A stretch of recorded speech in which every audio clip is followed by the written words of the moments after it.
I'm Gilbert Cruz, editor of the New York Times Book Review, and this is the Book Review Podcast. 'Tis the season, which is what I assume everyone says every October. I certainly do. It's Halloween month. There's really no better time, in my opinion. And this week, I talked to two authors who are experts when it comes to horror and scary stories. The first is Stephen Graham Jones. The second is Joe Hill. They've both written a lot. They've read even more. And they came with a bunch of recommendations for great books for you to check out. Let's turn to my conversation first with Stephen Graham Jones. Stephen, welcome to the Book Review Podcast. Thrilled to be here. Thanks for having me. What is your relationship to Halloween, or what has it been, before we start digging into some book recommendations? My relationship to Halloween is that ever since before I was even reading and watching horror, it was my favorite holiday because you get to be somebody else for the night. And that was so wonderful. You get to hide behind a mask. You don't have to worry about how to hold your face. And that's always been a big issue for me. So being able to dress up is a dream. Do you're a grown up, you're a grown man now. Is it still something you partake in? It is. Yeah. I've got a costume being delivered to my door momentarily, and I've got so many masks queued up for the season right now. That's awesome. Can I ask what you're going as? My plan right now is to be a scary nun. Yeah. It's the year of scary nuns. You got the First Omen, you had the movie with Sydney Sweeney. Immaculate, yeah. Yeah. So so you're dressing as a nun and then it's a scary face. Yes, correct. And probably scary hands too. And I think I'll have my hair's all gray now, so it'll be fun and scary, hopefully. Great choice. Stephen, you have written many books. You listeners, you cannot see what I'm saying, but Stephen has many books behind him. I feel like you're a great person to have on the Book Review Podcast to give our readers some recommendations for the season. And so I want to guide you through some of the ones that you sent me in an email beforehand, if that's okay. Let's talk about some recent ones, and then maybe we can go to some of your all-time favorites. Sure. Mean-Spirited by Nick Roberts. Tell me about this book. That's a possession novel. Possession novels are sometimes exorcism novels. This one is mostly possession, and it involves dogs a lot. And it is one of the few books from lately to really put the scare in me. It made me have a difficult time getting upstairs to my bed at night because how am I going to turn these lights off? How am I going to get past this open doorway? It really scares me. And I'm about to have to read it again for a class I'm teaching, and it's got me nervous. I don't want to read it again. What does it mean that a book can still scare a person like you who is really steeped in the horror space? I am steeped in the horror space, but that doesn't mean I ever got calluses or I ever got tired of being scared. I think that's why I'm drawn to horror, actually, is because I'm scared of everything. And if I can keep the scary stuff in front of me, that means it's not behind me. That's a good coping mechanism. Mm-hmm. I think that might actually be the reason I like horror too, or at least part of that. What is it about Nick Roberts that appeals to you? Have you read many of his books, and why this one? This is the only one so far. It's the only one I've had nerve for so far, but he's got a few others that I'm interested to look into. What I like about Nick's writing, about the way he tells stories, is he doesn't forget that we need an injection of terror. We need a blood gag. We need stuff every few pages as readers to keep us interested. We're not going to extend the story, the narrative, a whole lot of leap to do 85 pages of setup. He just hits the ground running and does not stop running, and I love that in a book. Do you feel that the things that appeal to you in horror are different when it comes to movies and books, in terms of the pacing, in terms of the setup, in terms of scares versus gore? I have high expectations of both, and I make a lot of allowances as well for both, just because I love the genre. But I do think that in horror, scares and horror novels, scares work a little bit differently because the reader can control the pace. The reader, if they feel the tension mounting too highly, they can go look out the window and drink a glass of tea for a while and reset and then come back, and they're suddenly not on that fear ramp, so it's harder to scare them. So what you have to do on the page is that ramp that leads up to the spike of terror. In a movie, it can be steeper, but because the movie is clocking forward at this pace that you can't stop as an audience member. As for readers, though, that ramp up to terror is more gradual. You have to trick them into getting on that ramp and then trick them that they're walking up and just trick them the whole way and do a lot of misleads and fake outs. And if you do all of that just right, you can really stage a good scare on the page. How many good scares are there in your next book, Maeve Fly by CJ Leede? Oh, they start probably by page 6, maybe page 8, and they keep going the whole way through. CJ is a really good writer. And what I liked about CJ's stories, her novels, is that she doesn't flinch. And I greatly respect that on the horror page. Is about? Maeve Fly is a woman in Los Angeles who works at a theme park as a Disney princess, basically, and kind of like plastic and mannequin-y.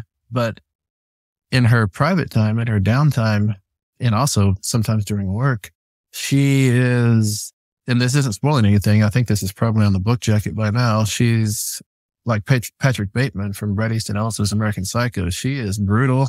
She is carving her own bloody path through Los Angeles, and she is taking no prisoners. But then in Maeve Fly, she has a chance at love, and that's so great. Yeah, it greatly complicates everything. I'm happy for her. I was worried. The next book on your list is one that I've heard a lot of people talk about. This is The Reformatory. It's by Tananarive Due. She's a horror expert. I feel like whenever I watch a documentary about horror movies, which I watch way too many of, she's always one of the talking heads because she knows so much. Tell us a little bit about this book. The Reformatory, for me, The Reformatory is the horror novel of the decade. I think Tananarive just hits it, not just out of the park, but like out of the whole state. It's just such a powerful book. And it's got Ghost, which it calls Haints, I believe, the southern pronunciation of Haunts. A black boy, he gets sent to the Reformatory, to this like punishment school, I guess you would call it. I'm not sure what the whole state. It's just such a powerful book. And it's got Ghost, which it calls Haints, I believe, like, the southern pronunciation of Haunts. A black boy, he gets sent to the Reformatory, to this like punishment school, I guess you would call it. I'm not sure what the like accepted name for them was or is, and he suffers all kinds of terrible things. And the whole time his sister, who is not that much older than him, is trying to get him out, trying to save his life. And I don't want to spoil anything where it goes, how it gets there, but Tananarive did this one right.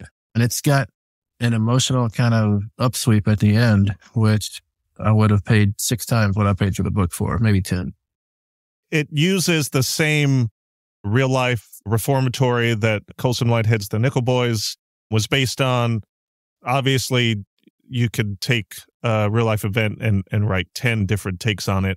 Tell me a little bit about the way that she balances this sense of historicity with still being an incredibly effective horror novel. She had some family members who actually got pulled into that school. And so I think she feels an intense loyalty to portraying the events with all the brutality that was actually going on at the time. And I really appreciate that she's not cleaning things up. Why clean things up? We need to look at this bad history. We don't need to pretend it didn't happen. We don't need to sensationalize it, but Tananarive doesn't do that at all. No, as for how she balances it though, she inserts the horror elements, the supernatural elements, in such a way that they don't mess with what feels like the accuracy of the era, the time, the place, which is to say, reading The Reformatory, I feel like there probably were haunts there. It doesn't feel like this is like an extra thing she added on. It feels like she's pulling a curtain back to say this was also going on. You have talked about a book that our deputy editor, Tina Jordan, has told me a couple times this week is the scariest book she's ever read. And that is Come Closer by Sara Gran. It's a book that, after seeing you recommended to hear and hearing her talk about it, I'm ashamed not to have read, but tell me a little bit about it. Oh, Come Closer is a woman, I believe her name is Amanda, who is happily married. She works in an architecture firm. Life is going good, but she starts to have dreams about being on a bloody beach with someone who is speaking very fetchingly to her. And it turns out that either she has a demon inside her trying to gain access to her, or she's slipping in her life. And the novel really plays with that to terrifying effect. You don't know whether she, after years of being treated poorly in the world, in various ways. I mean, she has a good life, but she's a woman in America in professional field. So she's had a lot of pressures and stuff put on her.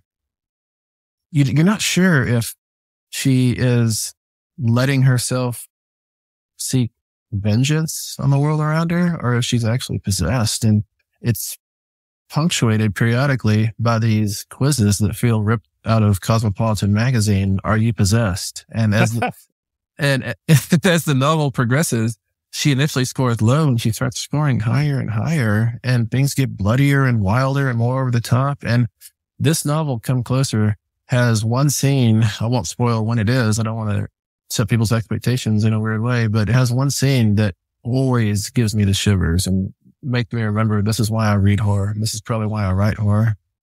Come Closer is one of the ones that you characterize as an all-timer. It came out 20 years ago, or a little more than 20 years ago, 2003. I'd like to take a couple steps back and just get a sense of what do you remember as being the first books that, when you were younger, gave you this entryway, this tingle? The first horror novel I ever read, and I think I must have been 11 or 12, was Whitley Strieber's Wolfen, the werewolves novel. And there's chapters in there that are from the grandfather wolf, who is putatively I guess we'd call him the alpha wolf if we don't really understand wolf in society. He's the leader of this big pack. But we get these point of view chapters in his voice. And I remember being a kid and reading that and being so in awe how anyone could write as if they are a monster. And I really feel like my whole career has been chasing that high of reading those grandfather wolf chapters. I'm always trying to access that, to bounce off it, to do something with it. But yeah, so I started with a Wolfen, and I didn't discover King until this must have been about 88, till Tommyknockers. That was my first King I ever read. And that was my gateway to him. And after I found that, I went and read everything I could backwards. I stayed with him going forwards. My favorite from him, it changes every day. I've read The Shining, I don't know, probably 10 times. I love that novel. But I think my favorite, just for the nostalgia, is It. I'll never not be living in It, I feel like. And what is it? It's quite a large book. It's over 1,000 pages, and I've read it at least 3 times. So I'm familiar with its appeal. What is the thing that you draw out of it? Either just enjoying it as a person or drawing from it as a writer? Probably both. Is the cyclicity, is that a word? The cycleness? How things move in cycle? Yeah. That is so appealing to me. And it's so appealing to me that my very first novel that I did back in 2000 is about cycles repeating themselves. And I think if I were to put all my books on a table and clump them together, more of them would be expressing cycles and not expressing cycles. I think that cycleness, for lack of an actual good word, is very core to what I understand about how life works and life is. And so it, to me, feels like a living, breathing thing. And I think that's why I can go back to it over and over, and it feels like hanging out with a person. And that's comfortable. It's terrifying, but it's comfortable too. For those listeners who have not had the opportunity to read it or see any of the TV or feature films that have been made, it's about an evil spirit in a Maine town that takes the form primarily of a clown who comes back every 28 or so years to murder children. I won't put a gloss on it. Talk to me a little bit more about the cyclical nature of this and what it is about it that appeals to you. Is it something about your life? Is it something about history? Is it something about the way the world works that you think horror works in cycles? And even if you think you have tackled something, it always comes back. It's that old, what is it, Cynthiana? That old thing about we've got to learn from history or else we risk repeating it after some fashion. I think we as a society, as a species, can comport ourselves better if we are aware of these cycles. If we remember that, our grandparents went through this as well, we can go and ask them for how to navigate it. And just on an individual level, I think if you can understand your own patterns and predispositions and the stuff that you keep repeating that gets you in trouble or gets you accolades or whatever it is, then you can adjust accordingly and maybe get less bad things happening, more good things happening. So I think the cyclical nature, thank you for that. That's so much cleaner. The cyclical nature of it is, it's like it's a training for us all, I think. And that's what I always feel like narrative is in the first place. Like all narrative is selection of this event, that event, to make an argument, to make us feel or think a thing. But the selection is the important part. And if we read enough novels, then we understand how narrative works. We get a better sense of it anyways. We work out our muscles better, and we can pick events from our lives, which we can choose to characterize who we are now, so we can change who we are. And I think that's amazing and magical. I'll never stop reading for that reason. I never won't need that training. The next book that you characterized loosely, sorry if I'm overusing your phraseology here, as an all-timer is Experimental Film by Gemma Files. Oh, that novel, what is it, 2012 or something around there? That novel to me is just a model of exactly how a horror novel can work when it's firing on every single cylinder and a few more cylinders as well. It's about a noonday witch that was brought over to the American continents with immigrants. And the noonday witch, she appears when the sun is high and people are working in the fields, and she makes you an offer.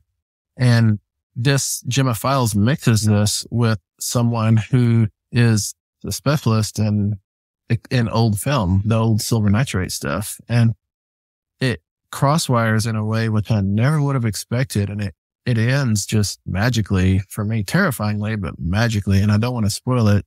I want everyone to read this novel. It's one that should go even wider than it has, and it's gone fairly wide. Oh man, that book sounds great. I am going to get that one. I haven't heard of it. One more I definitely want to focus on, just because he also had a book come out this year. That book was called Horror Movie. And this is A Head Full of Ghosts. The author is Paul Tremblay. Oh man, Head Full of Ghosts. Paul was at the top of his game with that book, and his game is already the top of everybody's game. So that's definitely saying something. Head Full of Ghosts is, I think it's 3 narratives intertwined with each other, handing the story baton back and forth about a possession that may or may not have happened. What is it, 15 years ago or something? And it is the story, I guess you could say it's about a American family falling apart, and it could be demons are happening. It could be mental illness is happening. It could be there's other motivations. And Paul really situates this whole story in an ambiguity that is productive. There's ambiguities that aren't productive that just end up being vague. But in this one, I think it's actually productive because it requires us as the reader to invest in yes or no, demon or no demon. And I think which door we choose to walk through at the end of this book says a lot about us. And that's what art should do. It should teach us about ourselves, I think. And Paul's novel does that. Stephen, as we head towards the end of our conversation here, I love horror books. I love horror movies. And maybe like you, I talk to people who are just like, it's not for me. Why would I ever want to be scared? Why try? Blah, blah, blah. What do you, before saying everyone has their own preferences, what do you say to them when you try to explain why you think it's valuable? I mean, number one, horror, of course, offers up a mirror to, in funhouse fashion, reflect back our own fears, anxieties, issues of the current era. Everybody knows that. But on a more species level, for me, I think horror activates that in us, which is most human. We grew up on the savannah being chicken nuggets of the grasslands. We had lost our speed. We had lost our claws, our teeth, our camouflage. We got out of trees. Everything with teeth could make a meal out of us. And that happened for millions of years while we were evolving our big brains, or the brains we call big anyways. I'm not sure we use them to full effect. But the result of that is that we got hardwired, like at the organic level, for teeth in the shadows that want to digest us, that want to eat us. And in our contemporary lives, we sterilize all those purposes. We shine lights into all the dark corners. We feel like we're past that. The problem is we still have that wiring. We're still hardwired for terror, for fear. And so when we engage horror stories, that can let us be our human selves more authentically, I feel like. Stephen Graham Jones, thank you so much for being on the Book Review podcast. I hope to have you back on at some point in the future. It's been a real delight to talk to you. Thank you, Gilbert. This has been nothing but fun.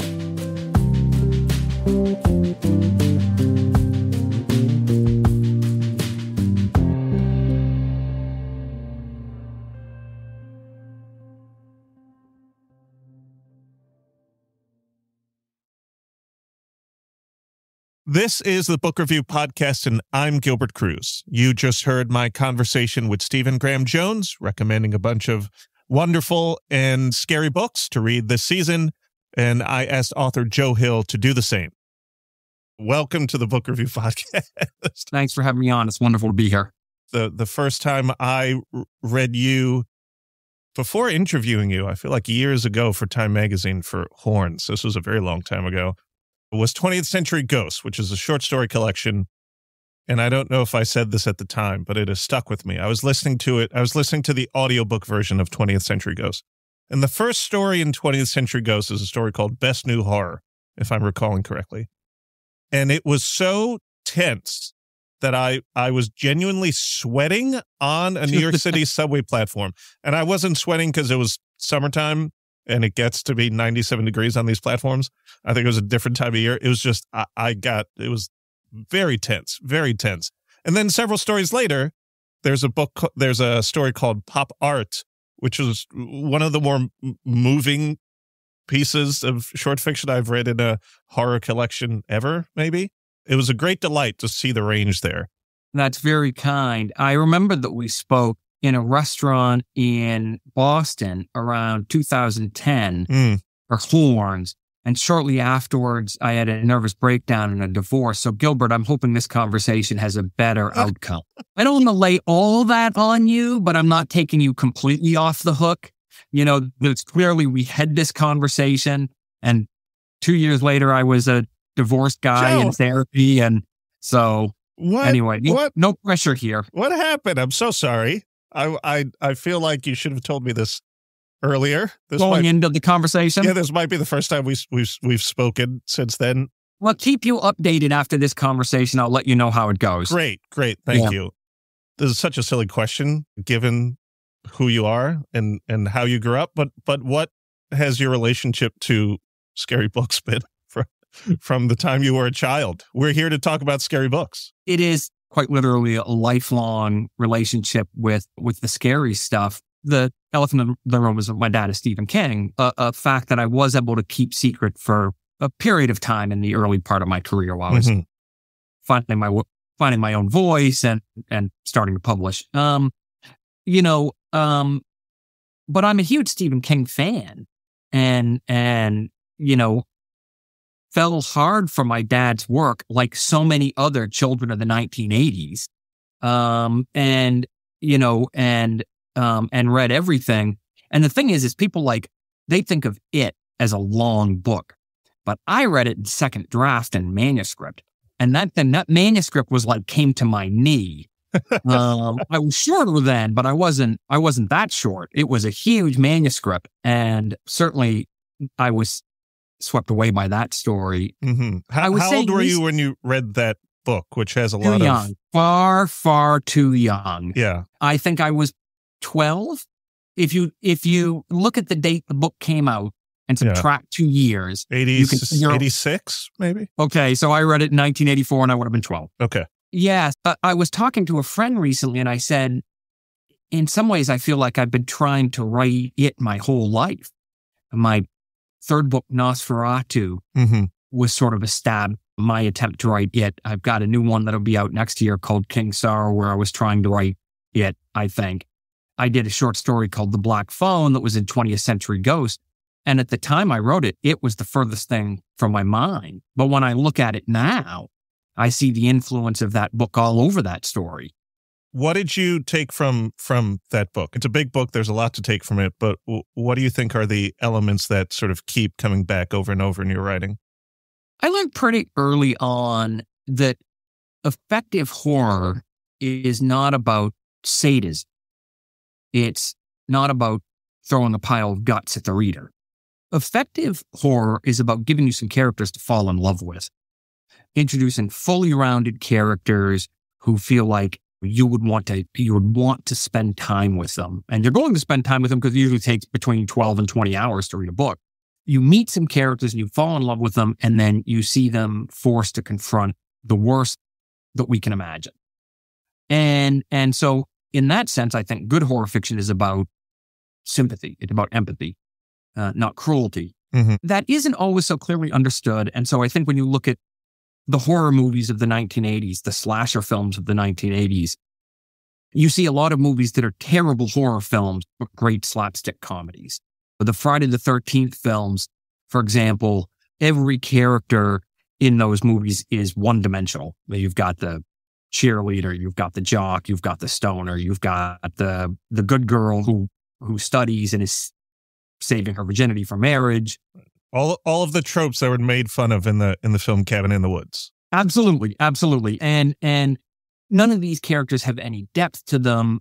You never really care about them as human beings or even see them as fully rounded human beings. And so it actually becomes somewhat entertaining to watch Jason Voorhees work his way through them with one ghoulish murder after another. We respond to that exactly the same way we respond to a Warner Brothers cartoon where Bugs Bunny smashes a sledgehammer into Daffy Duck's head.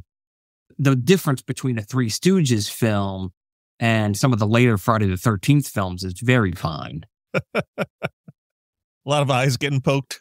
Yeah, exactly. That thing where Moe takes a sledgehammer to Curly's head, you see that scene and you shout with laughter. You're watching Texas Chainsaw Massacre and Leatherface takes a sledgehammer to some teenager's head and blood flies all over the camera and you scream. Mm-hmm. But you're responding fundamentally to the same scene. It's actually the same scene. And I also think it's interesting that in both cases, you respond with this kind of reptile brain vocalization, something that's deeper than words, a scream or a laugh. I was describing this phenomenon or this response mechanism to someone recently. I saw a movie called In a Violent Nature. I haven't seen it yet, but I'm pretty excited for it. Which for many people listening, do not watch this movie. This movie is not for most people, but I will talk to Joe here about it because it is for him. And there's a scene in that movie I was watching at home alone late at night and where I did the thing you just described, where I went, oh, I started making sounds that I was not expecting to and I was not prepared to, but I could not help myself. That is a mark, of course, of an effective moment because it cut right through your conscious, the fortress of your conscious mind and got to something deeper and has reminded you that we're animals on the face of the planet and terrible things can happen to us if we get in the way of a buzzing chainsaw. It's a very odd thing to laugh to, but I just It is. And it's weird. It's weird that we want this. It's weird that we want to spend a weekend with a frightening novel, someone facing a dreadful scenario. Why? Why would we want to read these stories of someone lost in a dark basement with a vampire or something and something that's going to make it hard for us to sleep? There is a Dutch writer named Matthias Clausen, who's written a book called How Horror Seduces. That's one of the better nonfiction works on the genre in the last quarter century. And he studies horror fiction from the viewpoint of evolutionary psychology. And his attitude about horror fiction is it's much like when children play hide and seek or tag. Because hide and seek and tag are play versions of predator and prey. It's chasing and being chased.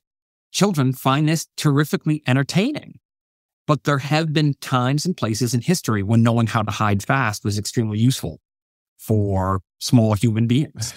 And by the same token, I think that we read horror fiction as rehearsal, that we study horror fiction because in the safe playground of our imagination, we can explore frightening questions about our own mortality and our own well-being that in everyday life we normally don't want to confront. The example I use is there's obviously a terrific passion for stories about vampires of all sorts, from glittering vampires to drooling Nosferatu. And spoiler alert, you're never going to face a vampire in real life. They don't exist. No bloodsucker is going to come by your house in the middle of the night, get a pint of blood. I'm slightly disappointed, but continue. I know, I'm a heartbreaker. But many people in their lives will wrestle with something like cancer. Cancer is an invisible adversary that wants to take your life and can weaken you day by day. And it's not clear how to fight it. And it's frightening and puts you right up in the face of your own mortality. Cancer is a vampire. And when we read a story about people fighting off a vampire, I think that we're engaged in a kind of rehearsal about what sort of choices would I make if some invisible adversary was preying on my life and my time was running out. How would I want to be in the world if I felt my strength ebbing away and was in this fight for my life that there was a good chance I might lose? Also, what do moments of great stress reveal about a person? What would it reveal about me? Absolutely. How would I cope? And we're drawn to these questions because we want to prepare for the big moments ahead of time, before it's too late. We want to have some idea about what is admirable behavior, what is wholesome behavior, what is emotionally healthy behavior, and what's destructive and damaging and useless and counterproductive. I think most people don't want to go out the Paul Reiser character in Aliens, definitely shutting doors on his fellows and running to save his own ass and everyone else be damned. One of the great cowards. Yeah, one of the great cowards of horror cinema. Whereas the Bill Paxton character in Aliens, who seems like such a coward, actually has this moment at the end when suddenly he grabs his courage with both hands. And he's standing there with the aliens running at him saying, "You want some? You want some too? How about you?" And I think most of us feel like, okay, if I was in that scenario, I'd be just as terrified as him. But I hope in my last moments I'd make my stand. When that's cool. Don't have me arrested, but I showed my child that movie at 9, I think he was. Wow, really? He was super into it. Definitely heard a lot of words I would have preferred that he would have not heard. Gilbert, I've got Child Protection Services online too, and they were hoping they could organize a meeting with you. Can we cut the call? I think we're done. So we're here to talk about horror fiction, but first I want to ask you, given the season, given that Halloween is part of the reason that we're having this conversation, what is Halloween for you? The thing about Halloween is it's all about the buildup. The joy is all in the buildup. The leaves are turning. The mornings are crisp. Nothing tastes better than the first cup of tea. And every Friday night you watch a new horror film. You plan ahead, so you've got your whole horror film festival worked out.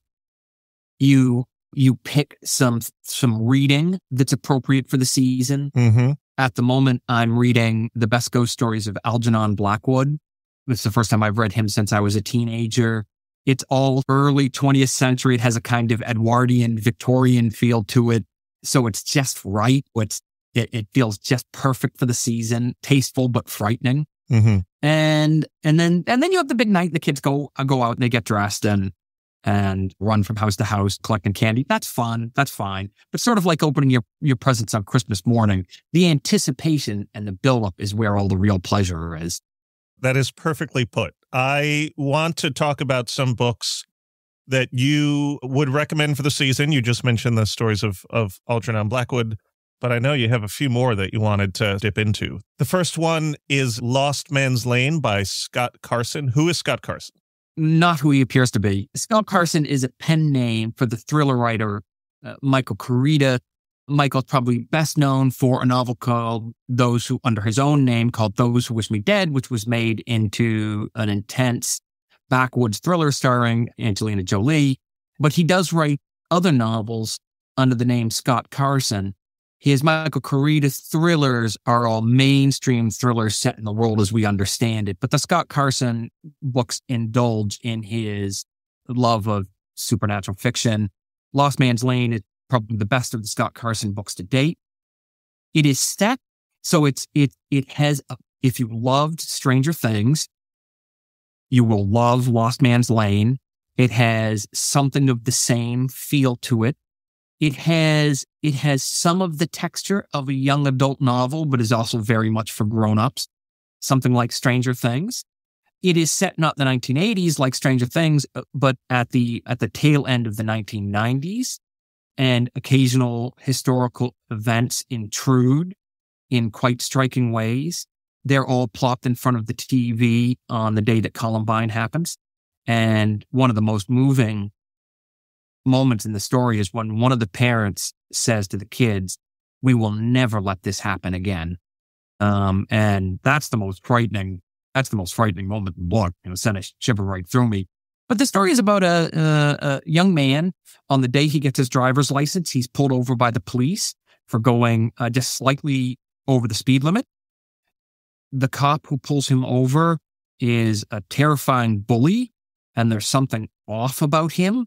And gradually we are forced to conclude that he's had an encounter with a police officer who is 50 or 60 or 70 years out of time. Someone who has popped into the 1990s from all the way back in the 1940s or 1950s. Oh, and wow. that this person who is hop skipping through time is also responsible for a number of murders. There's also, I mentioned it has a little bit of the quality of a young adult story. There's also the best supernatural snake in this story since the snake in the Harry Potter books. What was the name of the snake? Nagini. Yes. For those of you who were missing. Okay, so number 1 and number 2 on a list of 2.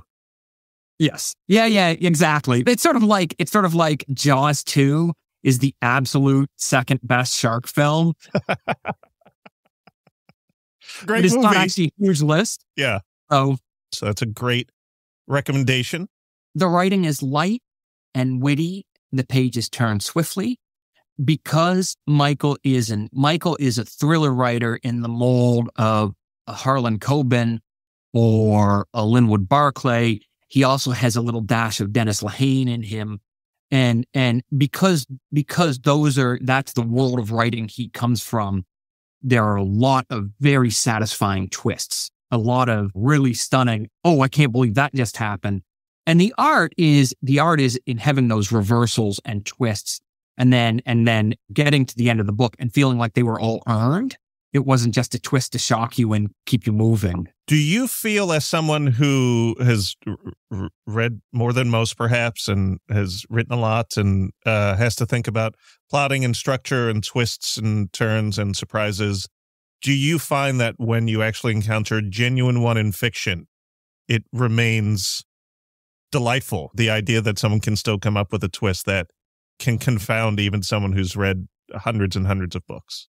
The really good ones are miraculous. Probably the writer who is best at the mind-blowing twist is the crime and thriller writer Anthony Horowitz, who also dabbles in horror. Some of his fiction is horror adjacent. Has he written Sherlock Holmes books? Is that the same person? He has. He wrote a book called Moriarty that had, I was reading it aloud to my wife, and it had one twist that was so ingenious and so stunning.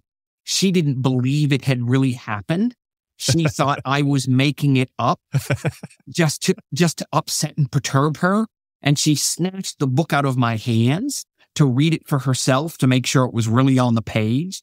So that's the power of a really good twist. I think all I can speak of is my own work when it comes to this sort of thing. I'm not an outliner. I don't plan the books ahead. When I have pulled off a satisfying twist, the first person it surprised was me.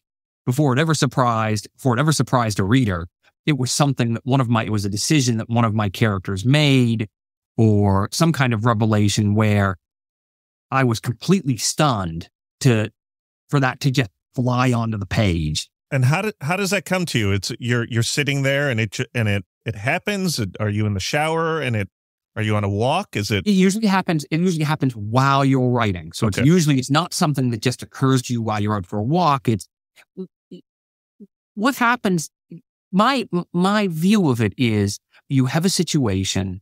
I wrote a story about a man who has a collection of disturbing artifacts. So he has a tray-panned human skull. He has a witch's confession. He has a snuff film. He has a whole cabinet of curiosities of disturbing artifacts. And he hears about a woman selling a ghost online, and he decides he has to have it for his collection. Now, if you ever read even a single horror story, you know what a terrible idea this is. But the guy buys it. In my case, it was this death metal rocker named Judas Coyne, who's in his mid-60s. And this was my first book, Heart-Shaped Box. And when I wrote the story, I thought it was going to be a short story called Dead Man's Suit, because I was sure that he was the guy. When we first meet Jude, he's sort of an angry creep and a belligerent creep. And I thought he would buy this ghost online and it would eat him for breakfast by page 30, and I'd sell another short story for $500. But Jude turned out to be like a cockroach. Every time I stepped on him, I'd lift my shoe and he'd scuttle away again. Every time he survived, it surprised me all over again. But the reason he surprised is because I was projecting myself into his psychology and his views, his whole sort of persona. And he kept making choices that were perfectly natural for him, but were surprising to me because they were never the choices that I would have made in the same situation. So I think that's how a reveal or a shock can work if you don't outline for it. Maybe Michael outlines. I'd have to ask him. I've spoken to him a few times. The next two books on your list, Fever House and The Devil by Name, are by Keith Rosson. And the first one in particular has a classic conceit, which is that there's an evil severed head. We've all been there. Every scene, every chapter is more bananas than the one before. And somehow it all works and is impulsive and tremendously exciting. When Fever House begins, we're with two enforcers, two goons who work for a criminal syndicate. And they've come to collect some money from a meth head. When they go to collect, they discover a severed hand in his icebox. And the severed hand works on you a little bit like bath salts. It's drug-like and has power over your reactions in your mind. There's something addictive about being close to it. But it also makes you incredibly violent. It makes you want to hurt everyone around you and respond to the slightest setback by reaching for the closest baseball bat. And on one endless rainy night in Portland, Oregon, this severed hand, which might be the severed hand of a devil, begins to move across Portland, move across the city, being passed from one person to another and creating more and more chaos. It turns out that the severed hand is one of three remnants. There's also a tape recording that drives people crazy, a tape recording of a voice that drives people crazy to hear it. There's an eyeball of the devil. And if you look into this eyeball, you see how you yourself will die. Somehow I knew this conversation would be very different from the interviews I've had throughout the rest of the year. Fever House is an ingenious work of writing. It has the energy of early punk rock. It has something of a punk rock ethos.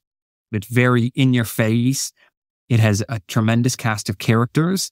There is a pair of feds that read like a twisted version of Mulder and Scully from the X-Files. There is an angel that's being held under conditions that make Guantanamo Bay look like the Hilton. Did you say an angel? Yes, an angel. And occasionally people with a secretive government agency take a hacksaw to his wings to force him to talk. That's fairly savage. I don't know what to make of this. This is all in one book? This is all in one book. There is a former rock and roll singer who is now almost incapable of leaving her apartment. And she's a bit like Patti Smith. She's tough and highly intelligent but in this case, she's also crippled by her anxieties. You have this whole world. I have actually sometimes described it as the Pulp Fiction of horror novels, in the sense that you have this kaleidoscopic ensemble of characters on a whole spectrum of scumminess. And all of them are whirling about in this one city, in this one incredibly rainy night, while our whole world spins out of control. And this hand spreads rage, madness, and chaos across Portland, Oregon.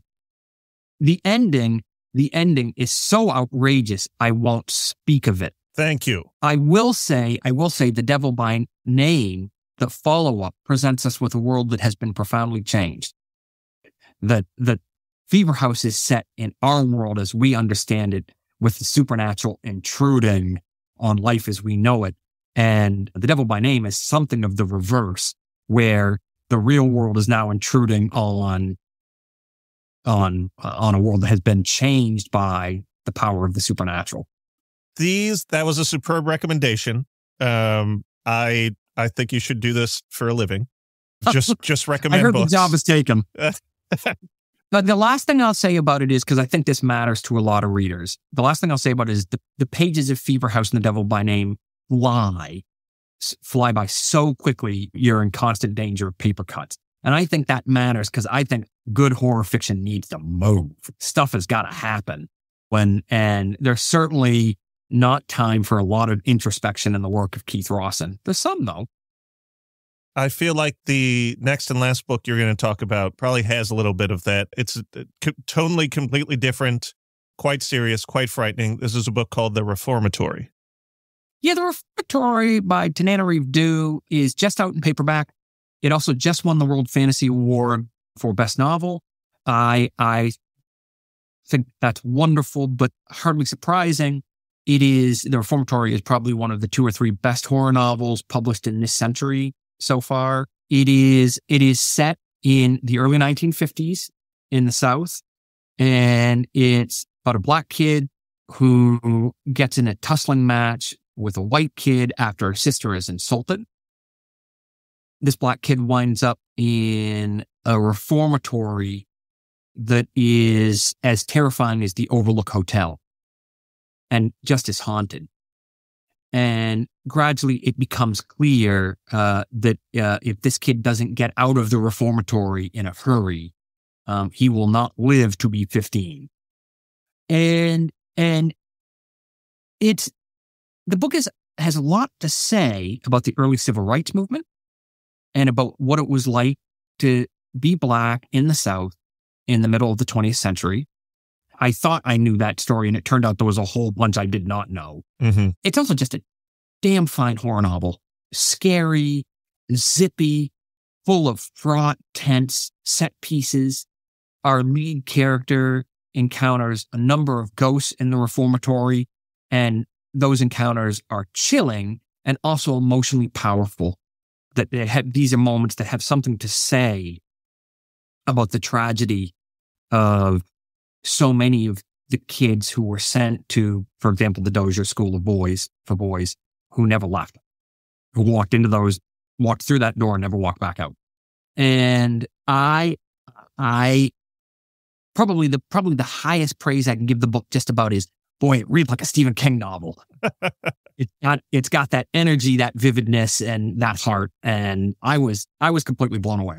I read the book probably a year ago, and I think about it all the time. Those are all great recommendations. I have one more question for you that I didn't prepare you for, but I am curious, given that you have kids, what do you think are good entry points? Goosebumps aside, we know the work of R.L. Stine as a gateway drug for kids into horror, but what do you give younger people maybe who want to, that's not it, but who want to dip into this stuff? I think the gateway drug for horror fiction for kids who are maybe 10, 11, and to any parents listening, I am not the parent of your kid, and you have to make your own decisions about what your kid is appropriate for. So take any advice from me with a grain of salt. You protected, thank you. Yeah, you know what your kid can handle, and I don't. That said, there is a work of dark fantasy by a writer named John Bellairs called The House with a Clock in Its Walls. There was a film. I haven't seen the film because I desperately wanted to write the screenplay and I never got a chance to. And I'm so disgusted someone else got to have that pleasure instead that I'm just rejecting the film. I'm pretending the film doesn't exist on personal grounds. The book is a masterpiece of dark fantasy. And I would look for any of the editions that were illustrated by Edward Gorey, who illustrated the original edition as part of the joy of the book. Marvelous illustrations. But it is about a young boy named Louis Barnevelt who, like so many kids in young adult novels, has been orphaned. And he goes to live with his uncle in I want to say New Zebedee, Connecticut. It turns out that his uncle is a sorcerer and that the house is full of magical artifacts. And in the course of trying to impress another boy, Lewis accidentally gets involved with necromancy and raises the spirit of a evil, terrible person. And I've read that book. I've probably read House with a Clock on Its Walls a dozen times over the course of my life.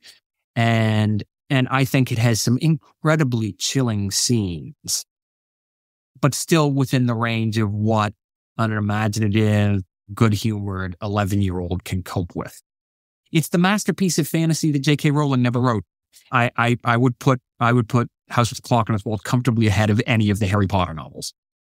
Do you think John Bellairs, and I read those books in those editions that you're describing, I remember the illustrations quite well. I think there was one John Bellairs book, not illustrated by Edward Gorey, that genuinely gave me bad dreams for years. I think it was from The Letter of the Witch in the Ring. But do you think John Bellairs is still discussed these days? I feel like you don't hear it as much about him as maybe you should. I think he's mostly dropped out of the conversation, and that's too bad. He's someone who deserves to be rediscovered because the work is so great.